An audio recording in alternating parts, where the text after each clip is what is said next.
আসসালামু আলাইকুম রহমতুল্লাহ বারাকাতু। হেরেম শরীফে এশার নামাজের পরে একজন প্রিয় হাজি সাহেবের লগে সাক্ষাৎ হয়ে গেল। এ হাজি সাহেবের বাড়ি ইন্ডিয়া, আসাম। আসাম কোন জায়গা? দলগাঁও, হ্যাঁ, দরং। দরং। হ্যাঁ। মাশাল্লাহ, এ হাজি সাহেবে আসাম থেকে বাইসাইকেল চালাইয়া মুম্বাই চলে গেছে। ইউটিউবের মধ্যে চার্জ দিয়ে দেখাই দিছে। माशाल्लाह हाजी साहब खूब खुशी। माने जवान है, एक जवान का लड़का है, एक जवान का लड़का है। ठीक है, ठीक है, ठीक है। माशाल्लाह সবাই দোয়া করবেন। আর আমার লোকে বাংলাদেশের আরেক জওয়ান का लड़का है। ये नाम হলো, নামটা কি আপনার? আজগর আলী সর্দার, বিরামপুর নিবাসী, সুলতানপুর বিরামপুর, ফারুকের আব্বাজান।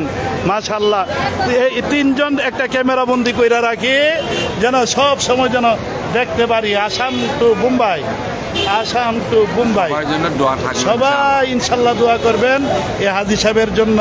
ইনি ইন্ডিয়ান হাজি সাহেব। হঠাৎ করে ধরলাম, জিজ্ঞেস করলাম ইন্ডিয়ান, কই ইয়েস। মাশাল্লাহ, আপনি দোয়া চান?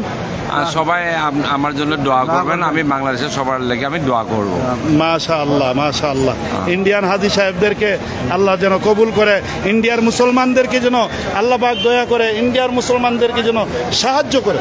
কি বলেন? ঠিক আছে, আলহামদুলিল্লাহ। মাশাআল্লাহ, মাশাআল্লাহ, আলহামদুলিল্লাহ।